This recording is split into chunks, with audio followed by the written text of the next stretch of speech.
Class 9-এর ভূগোল। Class 9-এর ভূগোল chapter 4 মানে চতুর্থ অধ্যায় ভূমিরূপ গঠনকারী প্রক্রিয়া ও পৃথিবীর বিভিন্ন ভূমিরূপ। তোমরা সবাই মন দিয়ে শোনো, লেখো, সবাই লাইক অ্যান্ড সাবস্ক্রাইবটা অবশ্যই দিয়ে দাও। তাহলে এবার শুরু করছি। পৃথিবীর উচ্চতম আগ্নেয় পর্বতের নাম কি?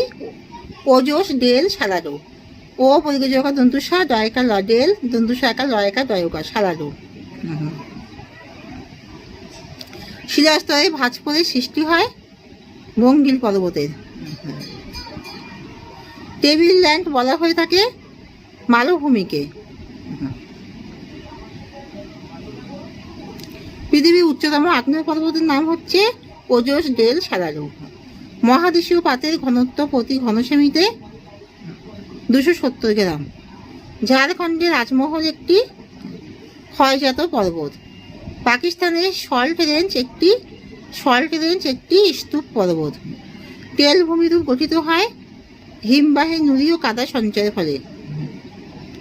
ভারত একটি উচ্চ মালভূমি হলো লাদাখ, লয়কা দয়কা খ লাদাখ।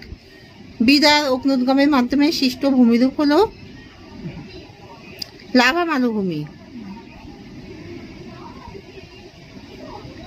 ভূ আলোড়ন ভূপৃষ্ঠে অনুভূমিক হয়ে কাজ করলে সৃষ্টি হয় বঙ্গিল পর্বত।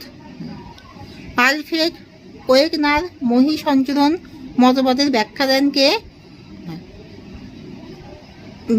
দেন আলফ্রেড ওয়েগনারই ব্যাখ্যা দেন। তিনি মহী সঞ্চরণ মতবাদের ব্যাখ্যা দেন কত সালে? 1912 সালে।